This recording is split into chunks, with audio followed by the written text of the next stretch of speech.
Hello, good morning, good afternoon, and good evening. My name is Lyriander, and welcome back to the Daedric Podcast. I am once again joined by our friendly host, Tom. Hey guys, how's it going?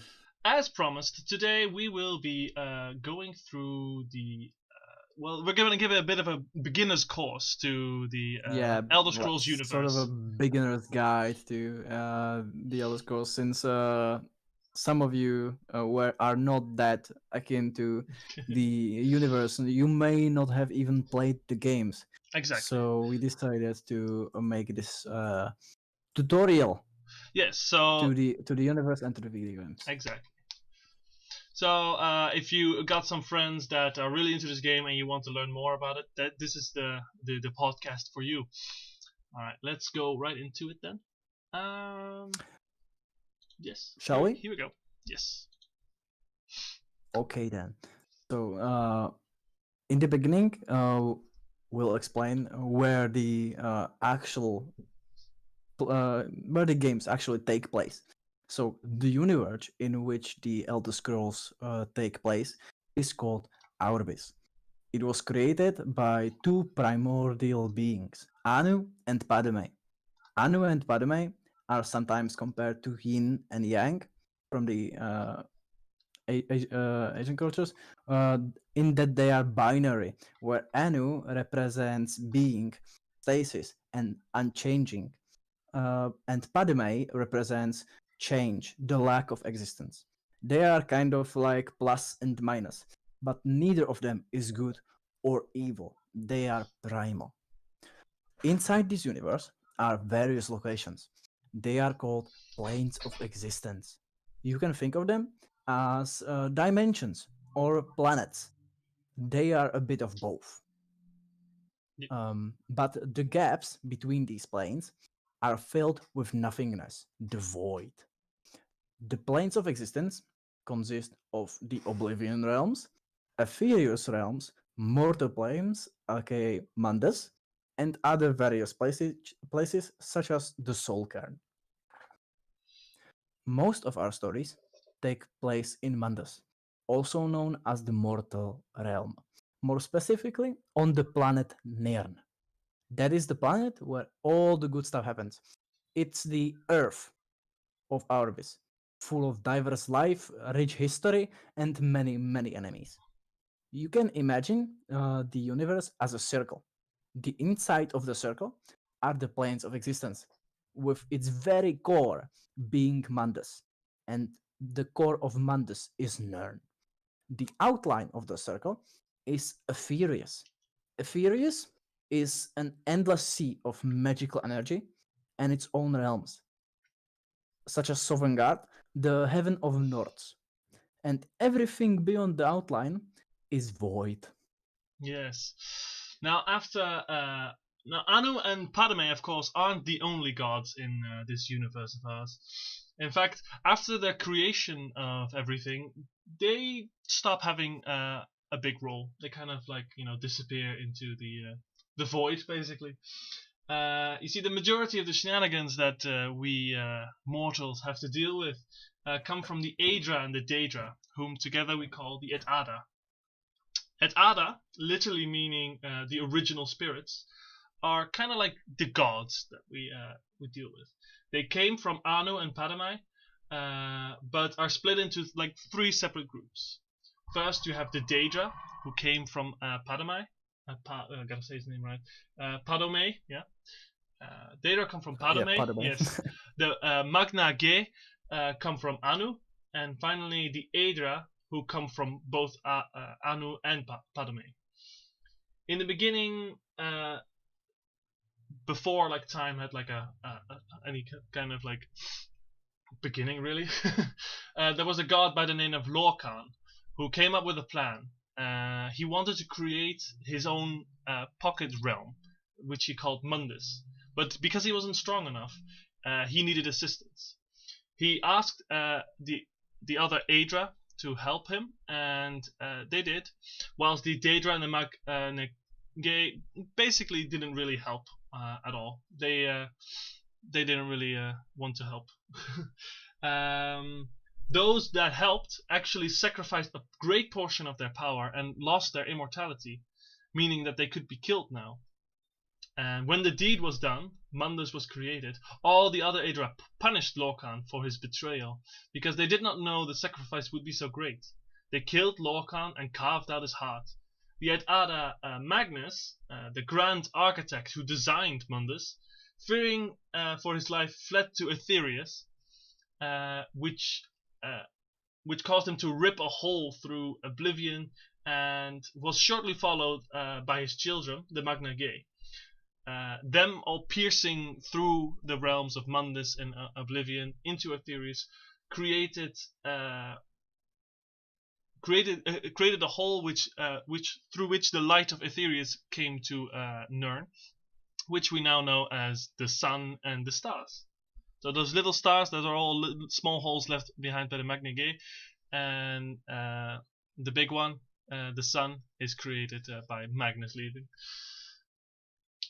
So when those who helped create Mundus and sacrificed their immortality, the few Aedra that well the Aedra, like, literally the meaning of that word is our ancestors, and they became part of Mundus when they created it. More specifically, they became the planets that we can see floating around Nirn. Here's a nice picture of that. And the 8 main Aedra that sacrifice themselves are known as the 8 divines. First we have Akatosh, who is the god of time, dragons, and is really the head of the pantheon. Arche, the god of cycles, life and death. Debella, the goddess of beauty and art. Julianus, the god of logic, wisdom and magic. Kinnereth, the goddess of heavens, wind and rain. Mara, the goddess of love, compassion, family and weddings. Stendar, the god of mercy, justice and righteousness. And finally Zenithar, the god of work, merchants and wealth. Now, these are the 8 divines that helped create Mundus, but there was another one who later joined them. You see, there was this one mortal on Nirn who had such a profound effect on the world that when he died, he ascended to godhood, becoming the 9th divine, known as Talos. As mortal, he was Tiber Septim, god of man, but as a he became the god of men called Talos.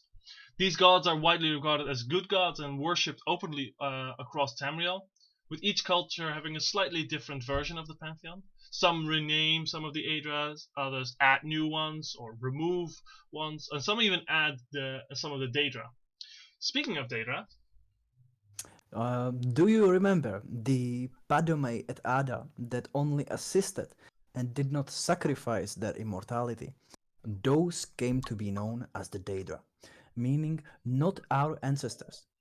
Unlike the Aedra, they are much more active when it comes to Nirn and Tamriel, and often attempt to take control over it and do various nasty things to the mortals there. This is why we would call them the bad goats, quote unquote.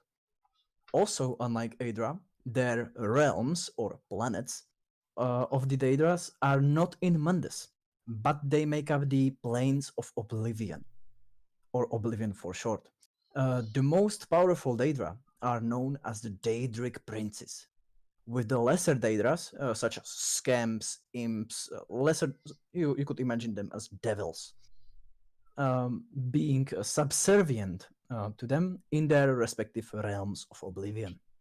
Each and every one of those Daedric Princes has their own realm of Oblivion, and they all affect the lives of people on Nirn in different ways. Daedric Princes are Azura, the Daedric Prince of Dawn and Dusk; Boethia, the Daedric Prince of Plots, Deceit and Murder; Clavicus Vile, the god of trickery, bargains and misguided wishes. He often pulls a Uno reverse card when you made a deal with him. Hermaeus Mora, the unshaped god of forbidden knowledge. Hercene, the god of hunt, beasts, and lycanthropes, such as werewolves. Jigalak, the god of law and order. Daedric Prince. Malakath, yeah. Malakath, the prince of curses, battle, rejected and outcast. Mehrunes Dagon, the god of change, destruction, revolution. Mephala, the god of obscurity. Daedric Prince, Secret. not gods. I know. uh, she's sometimes called the web spinner. Meridia, the prince of light, purity, and life. Molag Bal, The prince of domination, slaves, rape, and vampires. He's the nasty one. Namira, the prince of ancient darkness, decay, and repulsiveness. Nocturnal, the prince of shadows, darkness, and the patron of thieves. Period, the prince of disease and natural order. Sanguine, the prince of hedonistic debauchery. He is the party time god. I would compare him to Dionysus from the Greek mythology. And Shirgorath, our favorite one, the prince of madness and emotions. And Vermina, dreams and nightmares. So Now, yeah, those are the Daedric princes that make life difficult for our fellow mortals. But yeah, let's actually focus a bit on the planet that we live on. You see, the planet that that it takes place, Nirn. Ah, yes, it's your part. Sorry. yes, no problem. The planet in which our stories take place is called Nirn. It is divided into several continents. The most eastern one is called Akavir and is widely regarded as to be the most mysterious one. Uh, Way up north is Atmora, the cold continent, somewhat akin to Antarctica on Arctica. I don't know which one. The most western one, Yokuda, it's the sunken one that was all just a desert. Uh, Piandolonia, which is another mysterious one, and finally Tamriel. Tamriel is the centerpiece of Nerd, and Tamriel is the main continent of all our adventures, which is further divided into 9 more provinces. The very center of Tamriel is called Cyrodiil, also known as the Imperial Province. Uh, it is the most it is the most center for us, and many of the empires that rule across Tamriel are centered here. It is home to the Imperial City and the race of men called the Imperials. Descended from the Needs and Cyronids, the Imperials were originally subjugated and enslaved by the vile aliens, the Wild Elves. After breaking free from their tyranny, the Imperials established the first of many empires in the Imperial City. As such, it has always been the seat of power throughout history, and has seen many conflicts. Nowadays, Imperials are known for their discipline and training of their citizen armies, and their respect for the rule of law. Though physically less imposing than the other races, the Imperials have proven to be shrewd to do. Um, Shoot diplomats. Shrewd diplomats. Yes. Oh yeah, and traded and known traders. These traits, along with their remarkable skills and training as light infantry, have enabled them to subdue all the other nations and races of Tamriel over time. And many times, the entirety of Tamriel has succumbed to the Imperial Empire. Cyrodiil was once described as a jungle, but after the ascension of Tiber Septim, if you remember, he became Talos, the god of mankind. He changed the history, future, and the past, and turned the jungle of Cyrodiil into a temperate climate somewhat akin to plains. Yes, yes. Now, if you look on the beautiful map, in the southwest of Tamriel, we find the province of Blackmarsh, home to the reptilian race of Argonians and the race of sentient trees known as the Hist. Because of the region's tropical climate, it's often poisonous plants, treacherous swamps, and violent predators have been known to ward off most non-natives that try to stay for too long. Invaders and conquerors might have taken over Black Marsh numerous times, but they are always driven out. The Argonians are strongly linked with the Hist, which they revere and build their lives around. They ingest its sap during rituals, lay their eggs among its roots, and often act according to the will of the Hist. Once their histories feel like they're being threatened, they will actually disperse a special kind of sap that makes the Argonians almost unstoppable, with invaders of Black Marsh sometimes ending up being invaded themselves. This once even happened with in relation to the Daedric princes in trying to invade Black Marsh, and they certainly did not succeed with that. The Argonians, also known as the Saxlil in their own tongue, are one of the beast races of Tamriel, and they're named as such because how different they are in anatomy compared to the men and elves of the other regions. Yeah, and speaking of the beast races, there are two of them, and the second one is based in Elsewhere. Elsewhere is the center-southern province, home to the feline Khajiit. They somewhat resemble cats. Elsewhere is divided into two major climates: savannas, badlands, and dry lands in the north, and fertile lands of jungle and rainforest in the south. The Khajiit have fur, a tail, and sometimes a two-stanced walking stand. Toe stands. Yes, two-toed walking stand, and even a different digestive system and metabolism.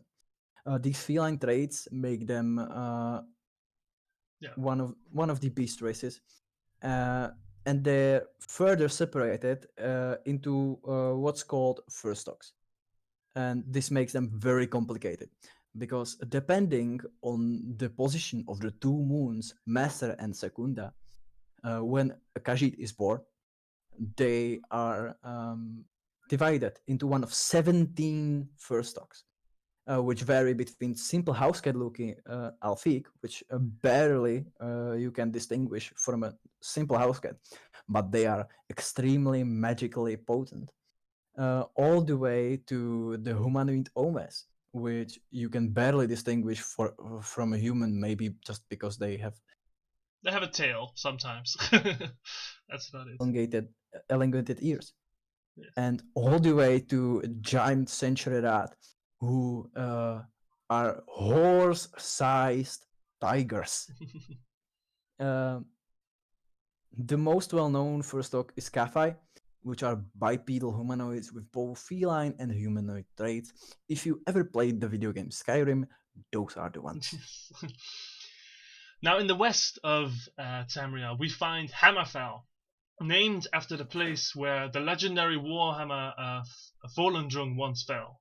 This province is dominated by the wasteland of the Alikir Desert, and it is inhabited by the human race called the Red Guards. Now, the Red Guards originally came from Yokuda, but fled to Hammerfell after Yokuda sunk into the sea in the First Era. The Red Guards are the most naturally talented warriors in the entirety of Tamriel. Their ancestors have been mastering the arts of swords and other weapons since the days of old. These dark-skinned, wire-haired people are the only human race which is thought to not have any connection with the ancestral Nordic homeland of Admora, where most other human races seem to descend from. Speaking of human races, the next up on the line is technically a human race. They live in the province of High Rock, which lies in the northwest corner of Tamriel, and it houses the independent Bretons. Due to the strongholds formed by the rugged highlands and isolated valleys, the Bretons were able to resist most integration attempts by the Imperial Empire and have developed their own sophisticated society, influenced by their proficiency in abstract thinking and unique customs. The Bretons are a human race, descendant from the Aldmeri-Nemic Manmer, meaning they are half elf and half man, but not in a normal sense. This conjecture happened way before in the past. Um, a mixed race between in the region of the center of High Rock, one can find the city-state of the orcs, Orsinium. Though the city has been sacked and rebuilt plenty of times, the orcs remain a strong people. Uh, Also known under the name of Orsimer, the orcs are a race of elves that is built far stronger and more rough-looking than any other elven race. Their green skin and tusks has caused them to be seen as both beastfolk and goblinken rather than men or elves. Their unshakable courage in war, unflinching endurance of hardship, and masterful practice of smithing have earned them an impressive reputation among the other races, though they often still face discrimination. Yes.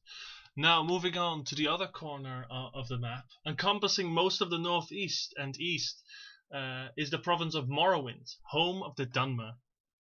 The majority of Morrowind consists of the large center island called Vardenfell, and its centerpiece, the massive ash-spewing Red Mountain. The separation from the western provinces due to the Velothi Mountains and the presence of the Red Mountain have caused the majority of Morrowind to develop this unique ecosystem. The plants that you will find there are so different they almost look alien. The Dunmer, known as the Dark Elves, are the ash-skinned, typically red-eyed elven inhabitants of this region. Once the Dunmer had golden skin, but after the formation of the Tribunal, the Daedric Prince Azura cursed them to have their current appearance. The Dunmer themselves embraced the stereotype that comes with being seen as a dark and gloomy race, and are one of the few races that actually openly worship the Daedric princes. The combination of powerful intellects with strong and agile physiques produce many powerful warriors and sorcerers among the Dunmer. Yes. Yes. And now for the most popular one, or the most well-known. Skyrim is the province in the north of Tamriel, and is known for its cold mountains and the Nords that live there.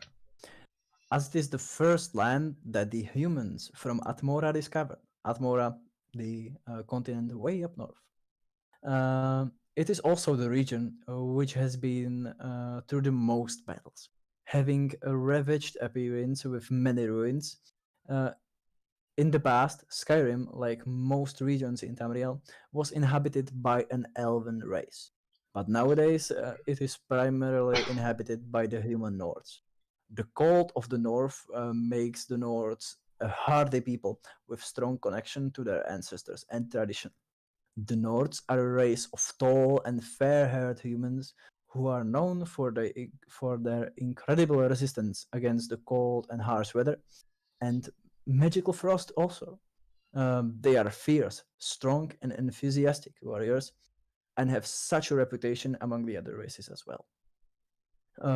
Though they are sometimes seen as simple-minded and old-fashioned, they excel in all manner of warfare and are known as a militant people by all. And also they make the best fucking meat. Very true. Now, from the cold north, let's go all the way to the Somerset Isles. You see, the islands in the southwest of Tamriel make up the province called the Somerset Isles. Befitting of its name, the Somerset Isles has a warm climate with many beautiful sceneries.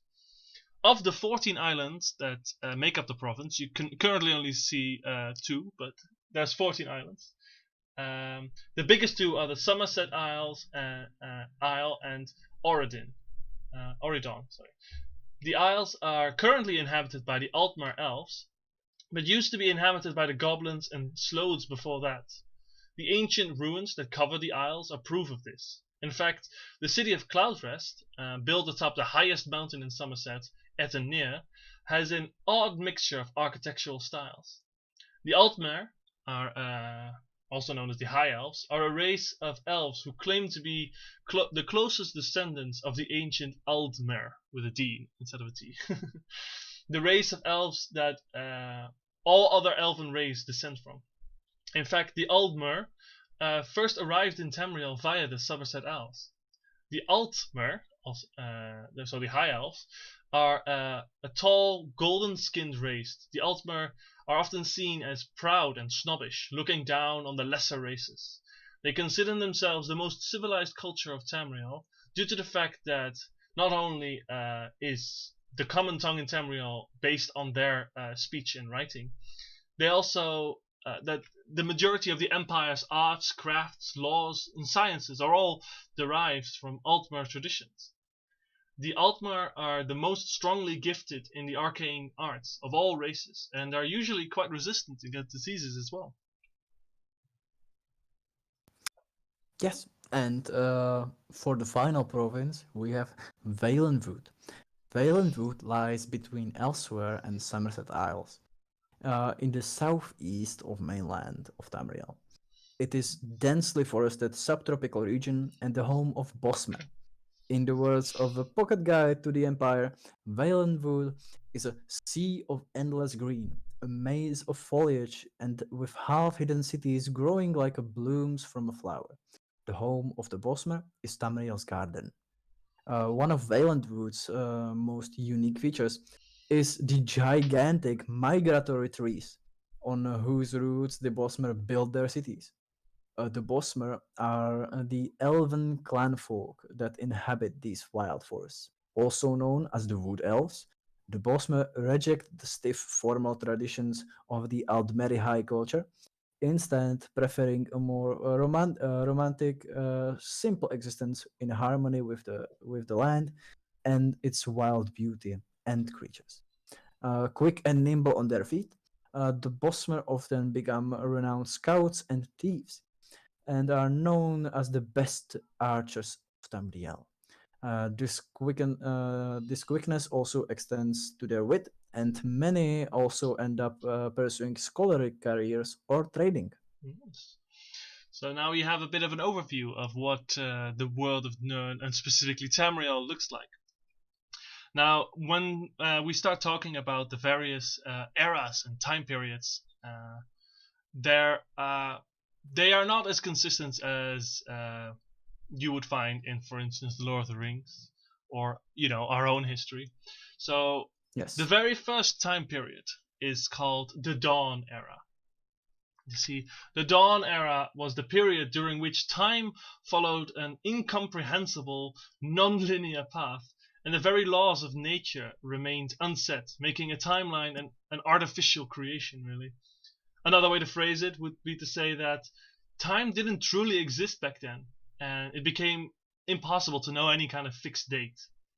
In fact, plenty of things attributed to the Dawn Era also take place during the next era, called the Mirific Era. Nevertheless, it is during the Dawn Era that the universe Orbis was created, followed by the creation of Mundus, Nirn, and the eventual regret and retreat of the Aedra, another Et'ada. Lorcan was punished for his deception. Aldmeri society, the original elves, began to fracture. The Dawn Era, and finally the Dawn Era truly ended with the Et'ada holding their convention at the Direni Tower and setting the laws of Mundus. The last of the Elnofe is a we'll get to that to a different time. The last of the Et'ada basically sacrificed themselves into forms, and the mortal races started to develop in slow, comprehensible paths. Here we have a nice picture of the Direni Tower. And to anyone who might think that tower looks familiar, there are other towers, for instance, in the Imperial City, which have been modeled after this one. Now, the Mirific Era, also known as the Mythic Era, is a period with a few known exact dates. The way the time line works is similar to how we work with BC. As in, if I say 10,000 BC, it's further back than 1000 BC. And in this case, the Merethic era, the earliest known event is in ME 2500, during which the Tireni Tower was constructed, which is now known as the oldest known structure in Tamriel. After the convention of the Edada at this tower, the Dawn era truly ended, like I just said. During the Merethic era, the Altmar elves arrived in Tamriel and started to colonize the various regions. The earliest human settlements in Tamriel were established at around ME 1800, something like that. And when they arrived, they brought their overlords, the dragons of Atmora. The Merethic era ends with the events in Valenwood culminating in the founding of the Cameron dynasty, year 0 of the First Era. Speaking of the First Era, with the establishment of the Camoran dynasty of Valenwood, the Aeliads in Cyrodiil, who established the Aeliad Empire, the Elysian Slave Rebellion in Cyrodiil brings an end to the Aeliad Empire. Elysian Slave Rebellion is the act that freed the imperial people from the Aeliad slavers. This became the foundation of the Elysian Empire, also known as the First Empire, with other kingdoms and empires being established in their locations as well. In First Era 700, the Battle of Red Mountain occurs. Red Mountain, if you remember, is the centerpiece of the province of Morrowind. It's the giant volcano. In the Battle of the Red Mountains, the ancient realm, the ancient race of Dwemer, the Deep Elves, disappears.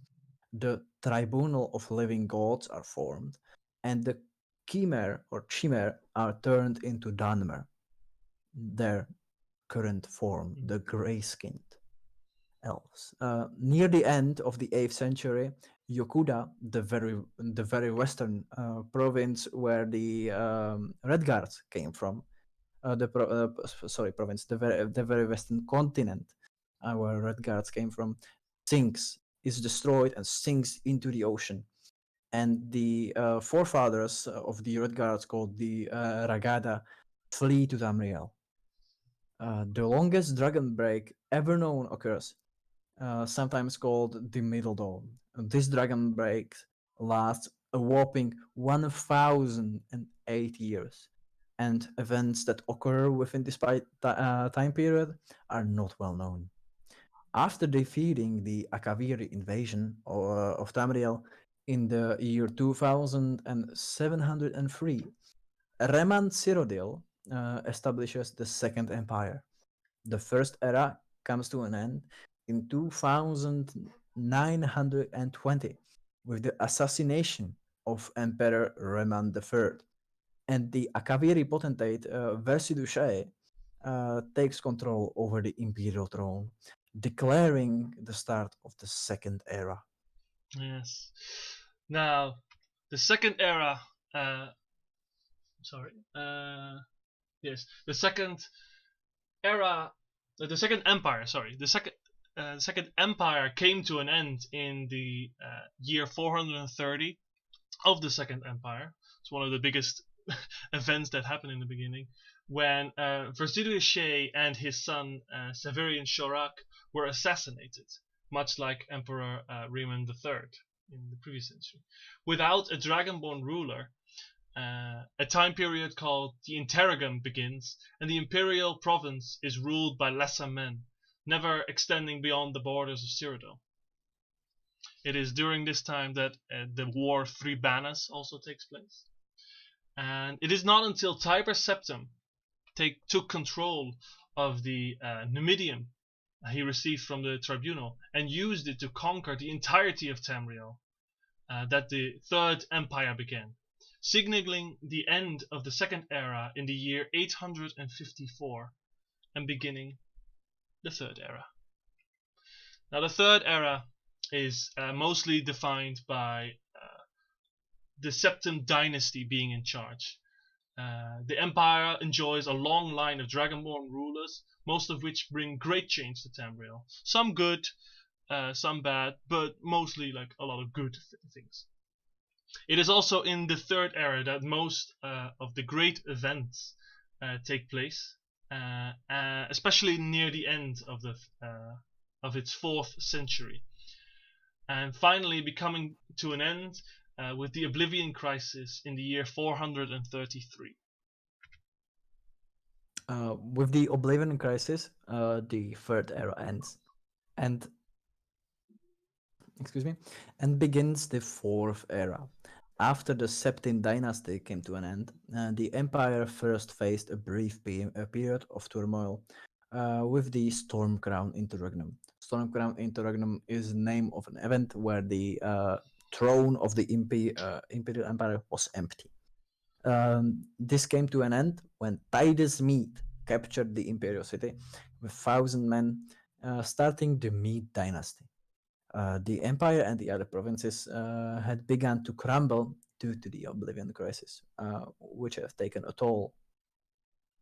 The Falmer, one of the few political groups that survived the Oblivion Crisis on the Somerset Isles, took control over the province and started spreading their views of elven supremacy.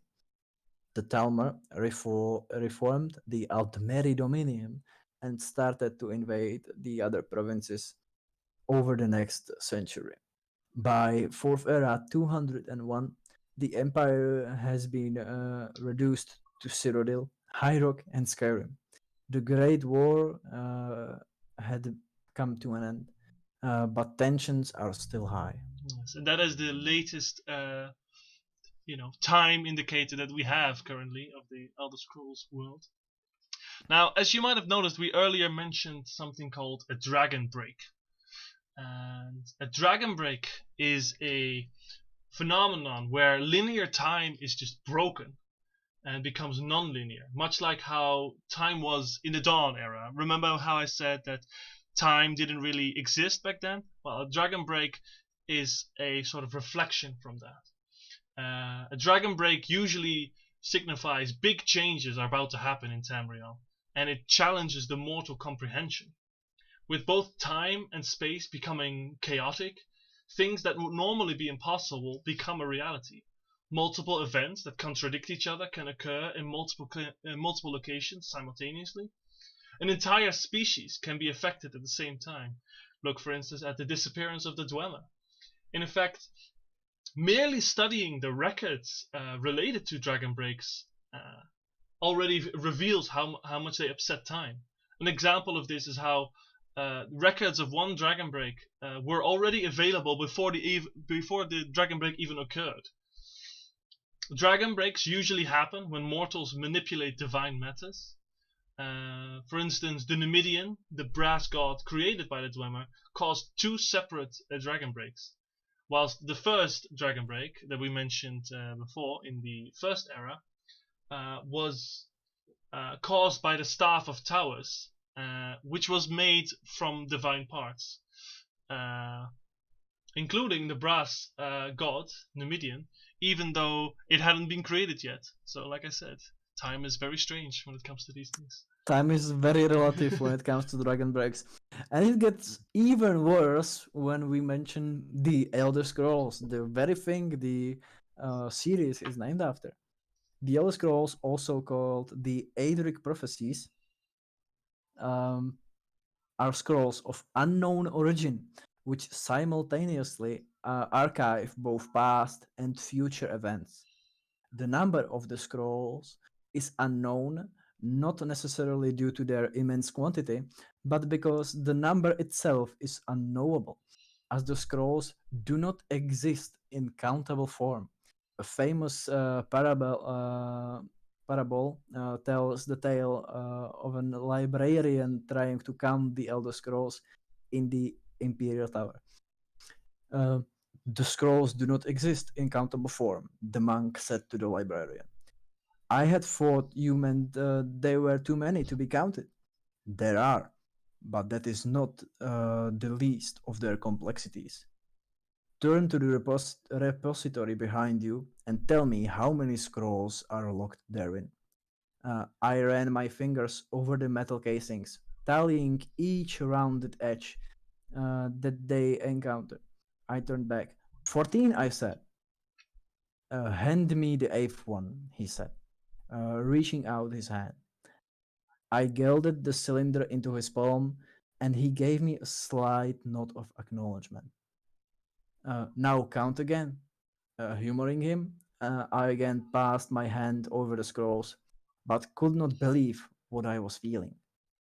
Now there are 18, the old monk chuckled, his cheeks pushing up his blindfold until it folded itself over.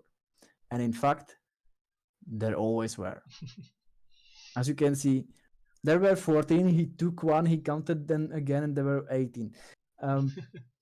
This is extremely relative, and the Elder Scrolls are in fact somewhat of a Deus Ex Machina. And the Elder Scrolls itself are fragments of creation from outside time and space. And their use in divining prophecies is but a small part of their power. They simultaneously do not exist, yet always have existed. Much like the Dragon Breaks, documents that are strongly related to the Elder Scrolls will also appear at different points in time. A famous example is how a book written in the Fourth Era about the experience of reading an Elder Scrolls was found in the Second Era. And yet, it is the prophecies that is most common use of the Elder Scroll. All the great events in history are preceded by prophecies. These prophecies are recorded in the Elder Scrolls, but without the hero, there is no event. Yes, and speaking of heroes, unlike the casual meaning of hero that most people will know, the title of hero or heroine has a much more significant meaning in the world of Elder Scrolls. Sometimes referred to as doom-driven, heroes are the mortals that are blessed and cursed from a different point of view, with a special fate and the ability to rule their own destiny. Most mortals have some kind of predetermined path, but the heroes, they can decide their own path. Heroes are closely related to the prophecies revealed in the Elder Scrolls, but they're not bound by them. They often grow to become far more powerful than most other mortals. As you can see, hang on.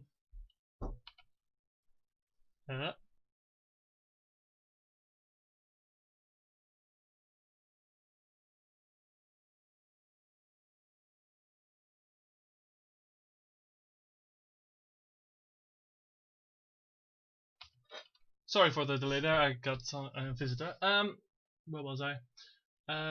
Yes, they become more powerful than most other mortals. The heroes are the ones whose stories we actually get to see in the games of the Elder Scrolls series. With the first one being Arena.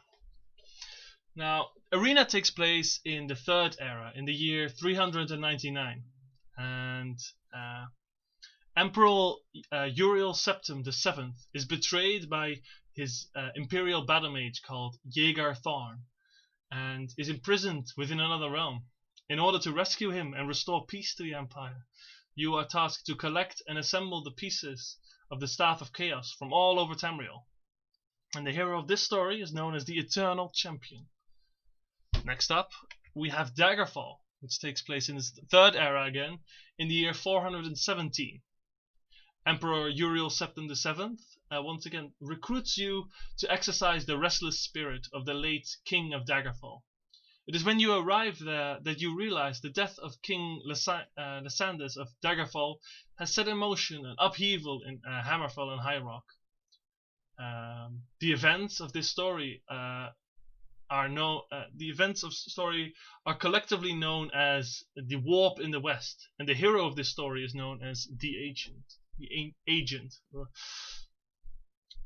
Next, in Elder Scrolls III Morrowind takes place in the Third Era again, in the year 427. An ancient curse known as the Blight has been reawakened in the lands of Morrowind. Carried by the ash storms from the Red Mountain, the disease which common disease-curing magics do not work on is slowly weakening the ruling houses of Morrowind and otherwise tying up their resources. Meanwhile, the living gods of the ruling tribunal have started to weaken, causing the people to question their authority. A ruthless king has even taken over the throne of Morrowind, up in the city of Mournhold. A prisoner, born on a certain day to uncertain parents, was sent under guard without explanation to Morrowind by Emperor Uriel Septim VII. Once again. During all of this, the Empire has also started to establish a new mining colony on the frozen island of Solstheim, an endeavor that is being threatened by the prophecy of the Blood Moon and rumors of werewolves. The event of this story will later be known as the Blight, and the hero of the story is known as the Nerevarine. Yes. And for change, next up, the story of Oblivion, which takes place in the Third Era, 433. As you may have noticed, Arena, Daggerfall, Morrowind, and Oblivion all take place in the span of 34 years. Yeah. So all of them basically happen in the lifetime of this man named Emperor Uriel Septim VII. And for a change in Oblivion, having ruled as Tamriel's emperor for 65 years, Uriel Septim VII knows his end is coming soon. Burdened with prophetic dreams, he has seen the gates of Oblivion open up, and darkness spread across the land. The Third Era will soon end, and so will his life, as assassins have come after him and his sons. You awaken in your cell in the Imperial prison, a cell which was supposed to be off limits, but fate has put you there. Meanwhile, a horrible massacre has happened in the chapel of Dibilla in the city of Anvil. The priests and priestesses of Dibilla murdered. The altar desecrated with a message written in blood. And only the mysterious prophet knows what has truly happened. Finally, rumors of an island inexplicably appearing in the Niben Bay have started to float around. The island is covered with strange vegetation found nowhere else in Cyrodiil. A strange doorway tops off the island, giving off a feeling of madness. The events of this story will later be known as the Oblivion Crisis, with the hero of this story known as the Champion of Cyrodiil. Yes. And finally, the game that most people will know, the story that most people will know, takes place in the Fourth Era, in the year 201, 200 years after the Oblivion Crisis.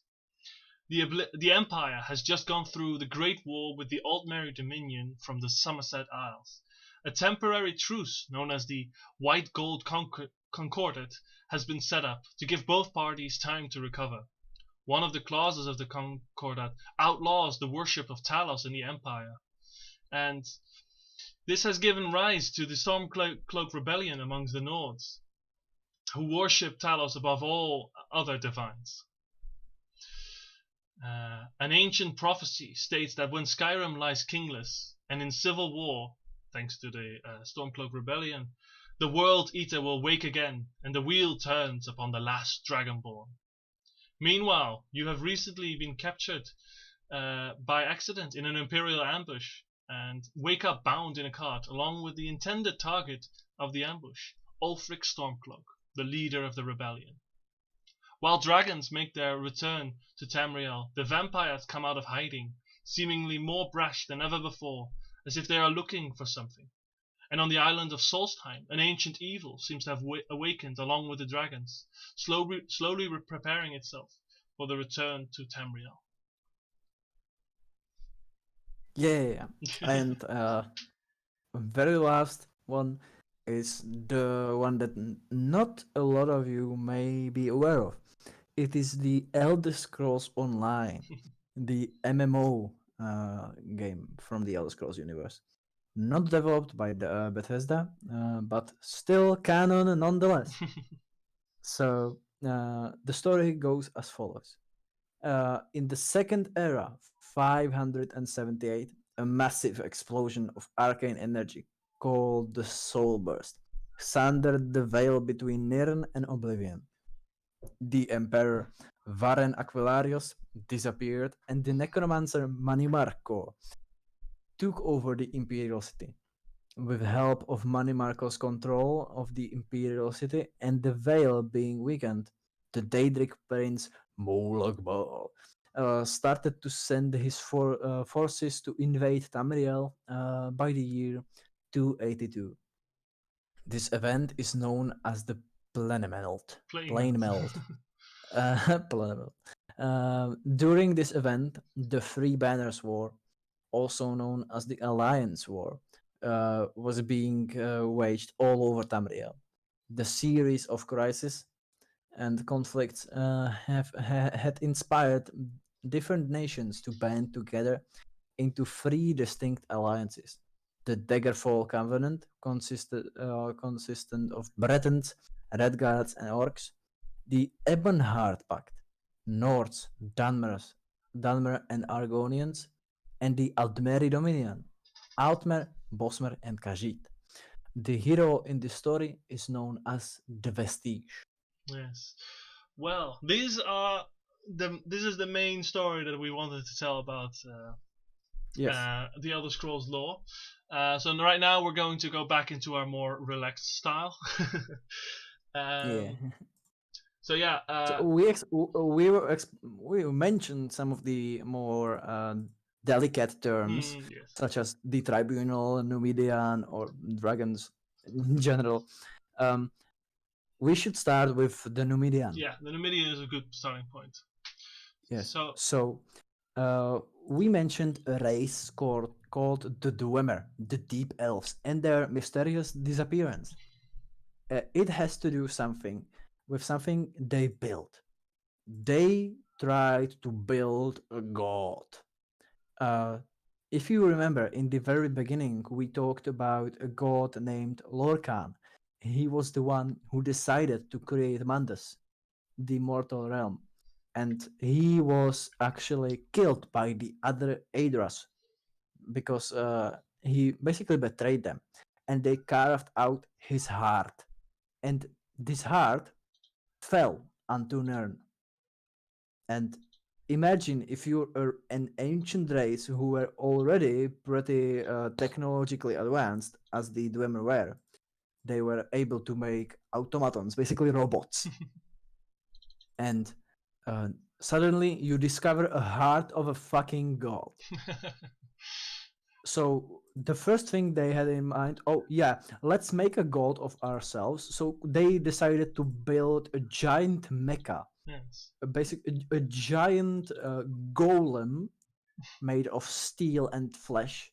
And brass.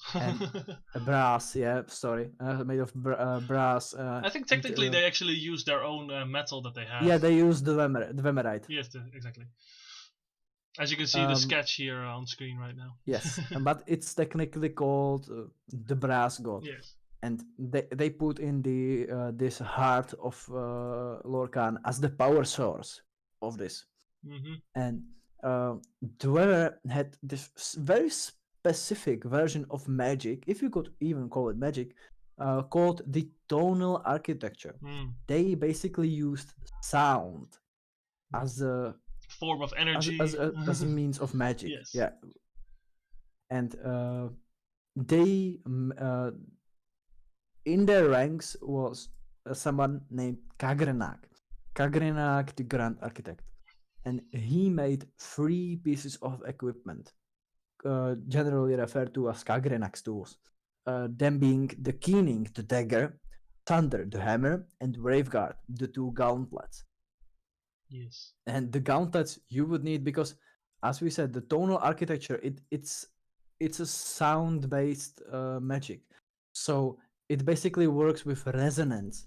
So imagine using something specifically designed to alter the chemical structure of a god. So if you did not use these gauntlets, basically you would tap your table and your entire body would explode from the resonance, Exactly. and which actually happened. Well, yeah. Well, okay. Like the problem was that they used these tools, and Kragenak just went full hammer, literally, on the heart. He used his full force to hit the heart, as they were in the middle of the Battle of the Red Mountain. So he tried to desperately save his people. He hit the heart, or at least that's the story. We don't know the specifics.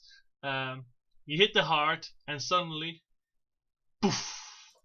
All the Dwemer, all of them, all over Tamriel, all of them gone. Just disappeared. Yes. Yes. Leaving behind the Numidian still intact. Still intact, and the heart still there. And the heart, that's the most important Yes. thing. So after the disappearance of the Dwemer, three very powerful Dunmers or Chimeras before that, three very powerful Chimera came in the position of Yes. this heart, Yes. and they decided to lightly tap it. And just because they lightly tap it, they didn't go full force like Agronak. No. They did not disappear. They ascended. They became gods. They became living gods. They did not ascend like to the maximum. They didn't like became gods. They became Living gods. yeah, living gods. Still very powerful, but not like I'm gonna snap and the entire planet is gonna disappear. Yeah, no. And these three gods, by the name of Vivek, Almalexia, and Sophasil, became together known as the Tribunal. Yes. And they were the leaders of the Chimmer before, and they stayed as such. However, as we mentioned briefly before, the Daedric prince Azora was not happy with this, as they had betrayed they had betrayed her champion, and therefore she cursed the Chimner people, to become the Dunmer, dark-skinned, red-eyed. Now, as you might see, let me make it a bit bigger so you might see it better. Yes. Both Almanexia on the left and Sotasil on the right, they maintained their golden skin they had as Chimmer. But Vivek, the center of it all, chose to embrace the curse, and as you can see, he is split in two, basically. On the one hand, the golden side, we see the Chimmer he used to be, and on the other side, you see the Dunmer that his people were forced to become. Yes. And a fun fact about Sophasil, the guy with the in the background with the long robes. He is the one who most grew akin to the Dwemer.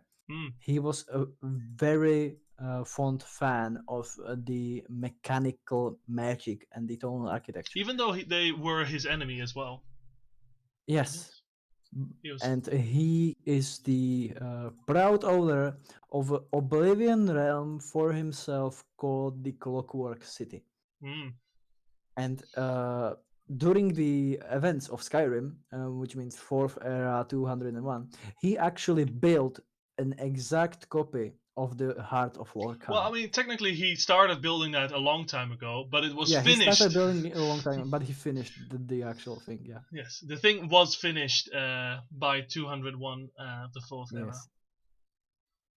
And we mentioned the Tiber Septim guy, the emperor who became Talos, the god. Yes. He actually conquered Tamriel because he had Numidian fully working.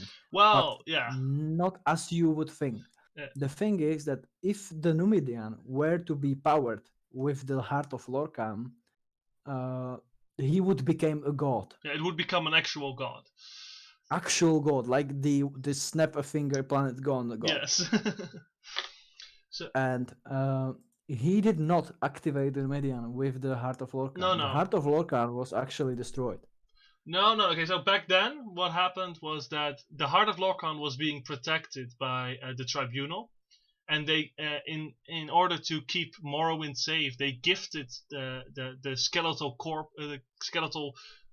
body of Numidium to Tiber Septim, and it was his Tiber Septim's battle mage, I think it was, or Imperial battle Zurin mage. Arctus, yes, Zurin Arctus. Who was able to create a different source of power for the Numidian, and he did that.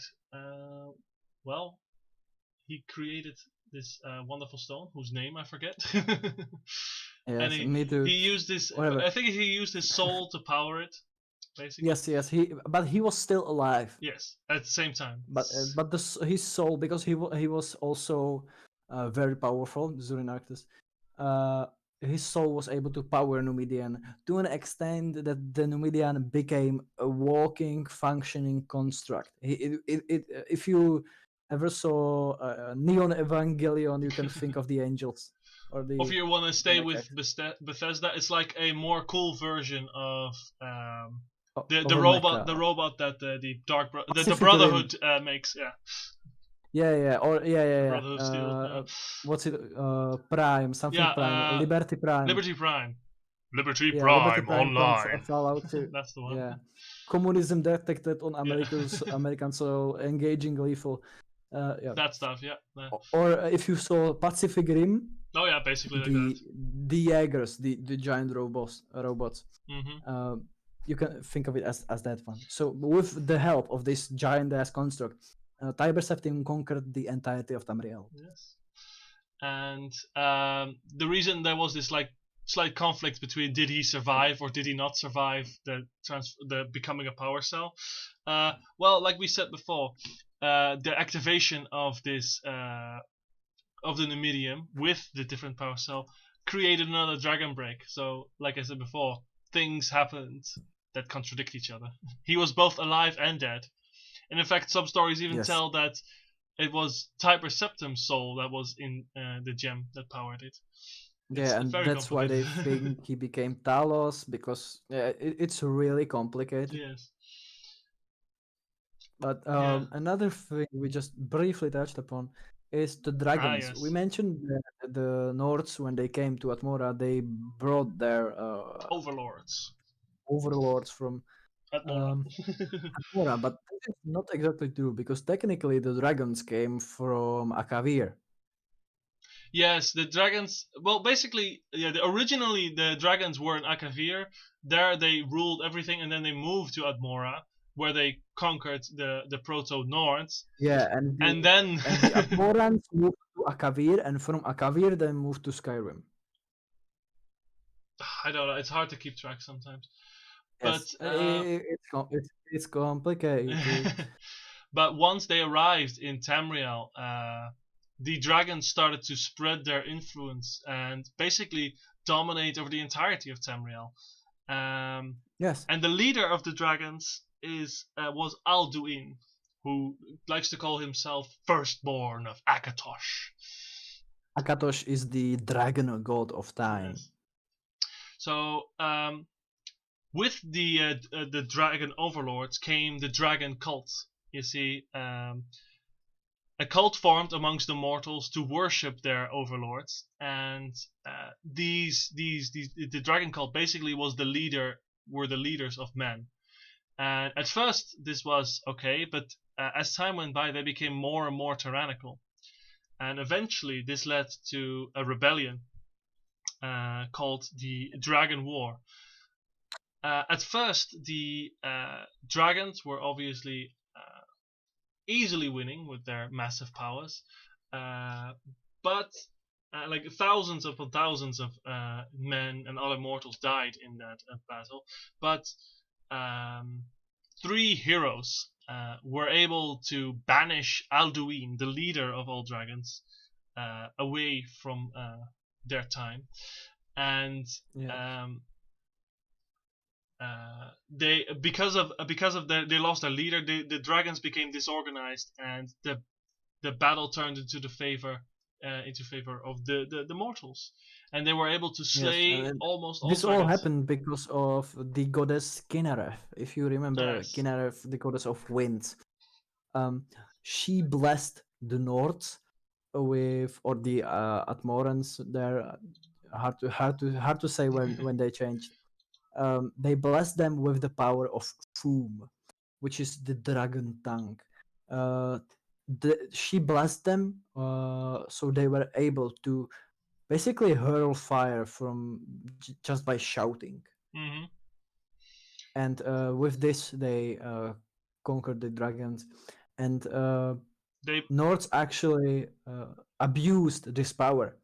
And they abused it so much that when they tried to expand their realm more into Tamriel, and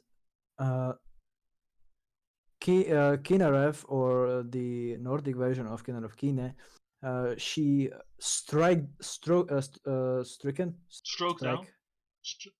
them down. She basically nerfed the Foom, or the dragon shouting power that they had, to a bare minimum, and someone called the Dragonborn became a thing. Yes. I can see that we're being raided by Jarls and his band of merrymen. Holy shit! Hello, everyone.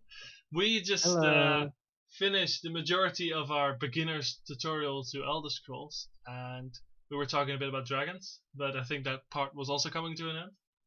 So yes, but guys, if you want to hear about racial mixing in the Elder Scrolls Online, content. Okay, let's talk about the what's it called? Interracial something. The racial in something, yeah. Let me. Yeah. Racial. So basically, guys, in Elder Scrolls, you have all the different races. You have the Khajiit, the cat guys, the Argonians, the scaly boys, the orcs, the elves. Who would think that if you put a orc boy and an elf girl and they did the love, what would come of that? Would it be half green with pointy ears? No. There is actually a lore explanation for it. They actually researched this in the world. Yeah. So a long time ago, the council already determined that all races of elves and humans can mate with each other and bear a fertile offspring. And the offspring usually has the racial traits of the mother, though some traits of the father may be present, such as bigger eyebrows. Who knows? But the beast races, the Argonians and the Khajiit, they are unfortunately infertile with both humans and elves. There have been many reports throughout the eras of children from these unions, as well as stories of unions with Daedra, but there have been no well-documented offsprings. You also need to keep in mind that the Khajiit are very different in their anatomy from humans and elves. Not just because of the skeleton or their digestive system, but also they got fur everywhere. And they have barbs on their dick. Yes, like other felines, they have phallic barbs.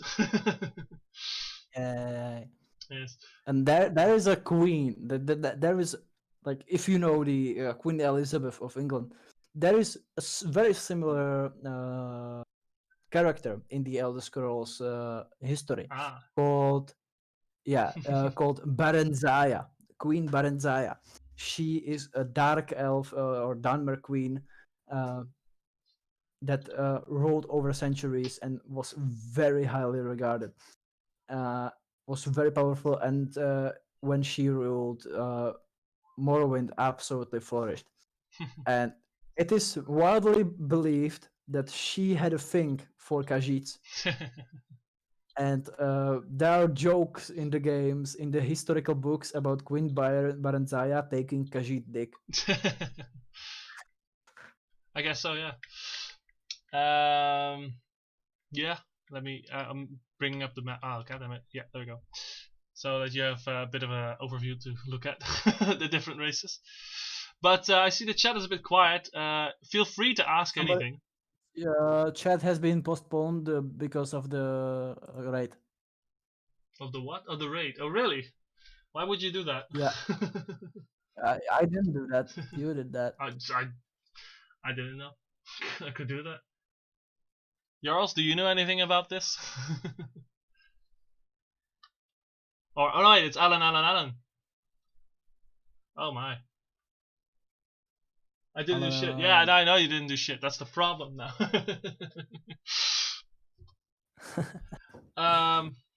Yeah, no, I mean, is it true that no one can talk? Are you sure? Like last race, it was. Always blame the tiefling. Fuck you, always blame the tiefling. You're the red one. Yeah.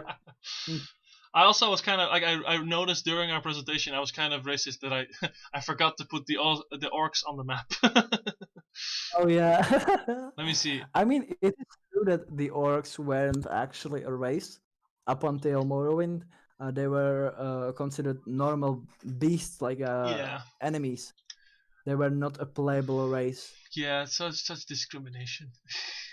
I mean, the thing is that when you play Oblivion, depending on your race, you get an automatic bonus. Orcs are beast folk, right? No, orcs are elves. They were normal elves, but if you remember we talk about the Daedric princes. I mentioned a Daedric prince called Malakath. Malakath is the Daedric prince that orcs worship. Mm-hmm.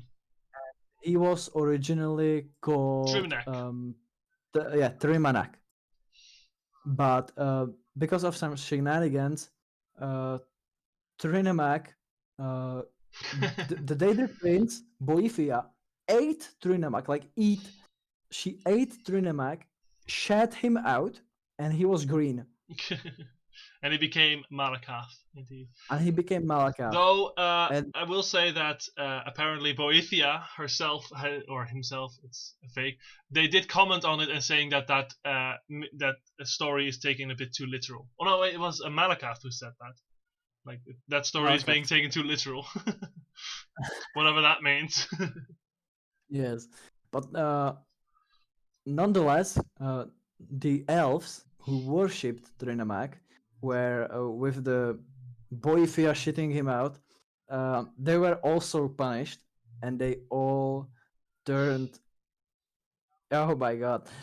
They were all turned into this tusked, green-skinned, pig-nosed creatures that are now known as the orcs.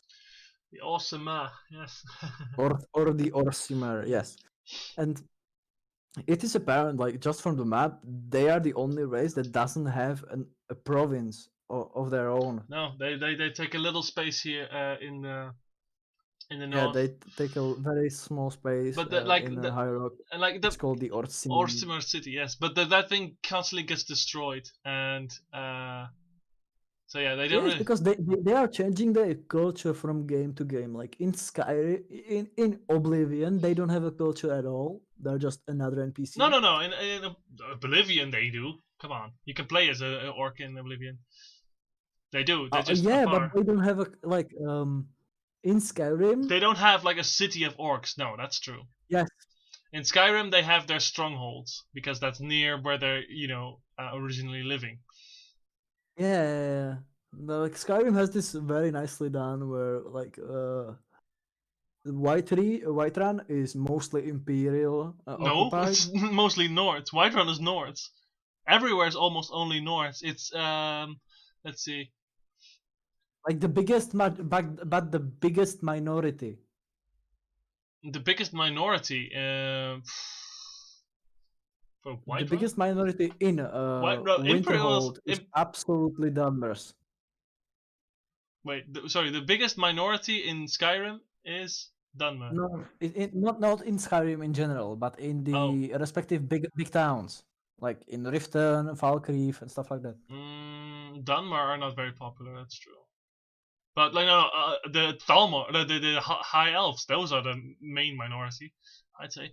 Technically speaking, if you want to talk about in cities, then the Khajiit are #1 minority. Because they're not in any town. No, the number one meaning like there's Oh, the biggest group. most of them. Oh, the biggest group. Yeah, no, in that case, Like when you go to Markarth, there's a shit ton of Bretons. yes. If you go to When you go to Solitude, there's a shit ton of Imperials. Riften as well, but they also have Bosmer, a few. Yeah. Windhelm has a bunch of Dark Elves though. Windhelm has Dunmers. Yes. And Winterhold has a few Dunmer. Falkreath is like not a city really.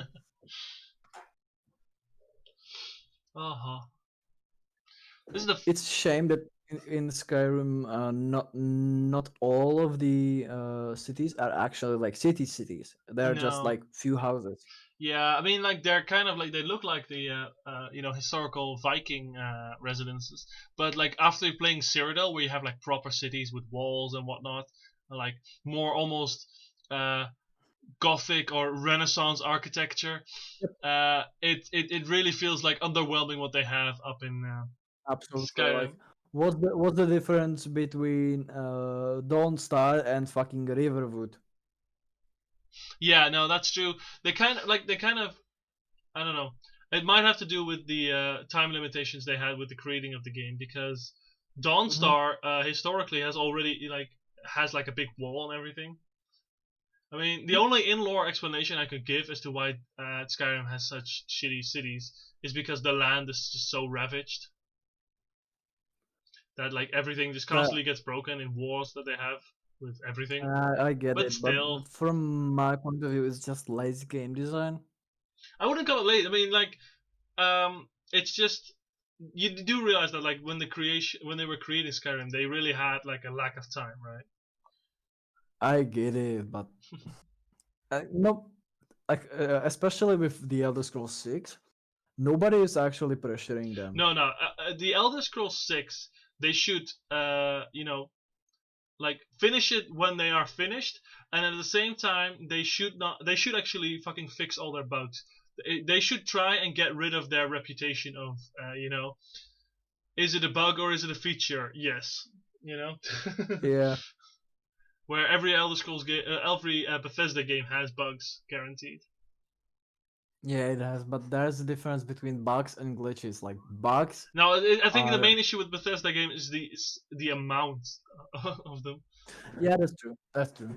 Because there's a lot of content that intertwines, and because of how their quests are handled, there's a lot of potential for a fuck up. I guess. Let's see. Because they are like there are points let's say you're doing a dungeon, and the quest itself is like clear out this place, and once you actually kill all the enemies, the quest finishes. Okay, but if you leave one enemy somewhere like that's fucking hidden, and you didn't go past its resurrection point, where if you walk across this very specific tile set, the trigger snaps and the Draugr actually awakens. Yeah, like that. Yeah. I think like the biggest show of like how many bugs there are in the games is just look at unofficial Elder Scroll patches. Yeah. Like just look at the change log, and then you can see how many bugs there are in this game. Exactly, it's like pages and pages. There's like one of the main things that happens is that they like for a quest you're supposed to give a reward, or like basically items referring to other items is like via IDs, and then they have the wrong ID. Or like for this quest log you need to play this audio file, and then the audio file doesn't exist because it's named differently. There's like these kind of problems that should have been apparent in like beta testing or something. Like it's like but that's the thing. It's part of the main Bethesda quest line, and you didn't notice. Like in the original, like in the vanilla version, Esbern doesn't have usable voice files. I think they might have fixed that in like a patch on their own, but still, like. Yeah, that was a bad. But the thing is that Bethesda doesn't do early access, which is, in my point of view, a big mistake. I mean, they don't need to have early access. They could just test it themselves if you really want to. But No, absolutely not. Why not? When you have an open world game, you need early access because the people, if you just give it to 1,000 people, you're gonna get so much feedback about the bugs and glitches because these people are gonna do some crazy shit. Oh yeah, that's true. They're not gonna just go full tunnel on these quests. They're gonna try things. True. And that's the important thing. Trying things. Trying things that you normally wouldn't encounter, you know? Yes. Yeah, fair enough. And this triggers like an insane amount of unfinished code, like, or code that doesn't work properly or doesn't cooperate with other code properly. And if these 1,000 people all give feedback with all the things, I encountered, I was in this city, and when I dropped an item and exited the building and came back, the item was duplicated. If you go to normal playtesting, you're not gonna go through every building and see if it does that. True. I mean, let's see. The only like counter arguments I could have against early access is that, you know, it can ruin the surprise because people might reveal, even though they're not allowed to, but they still do sometimes. So that's that, and I don't know, like Bethesda Game Studios is such a big company that already, you know, people are looking for even the slightest of leaks whenever they can. Why do you think that when you look for Elder Scrolls trailer, you find that one trailer that isn't real, but someone made, and it's already like on Google, it's like, oh, it's real thing, blah blah blah. Yeah, that's true.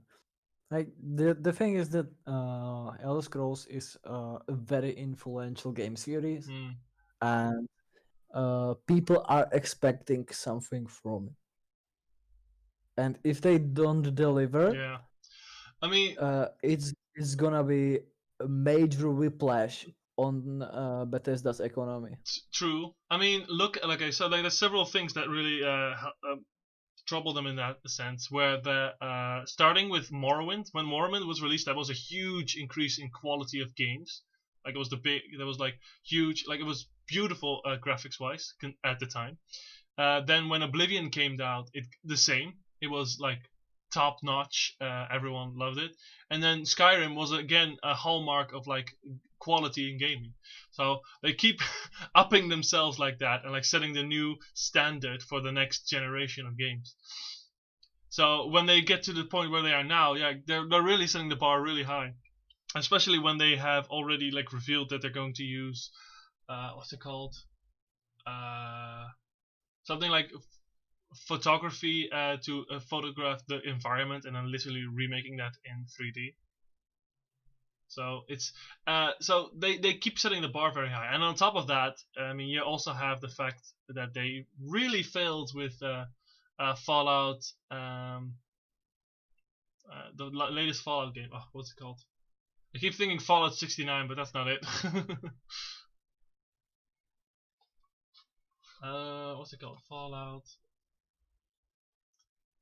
76. There we go. Fallout 76.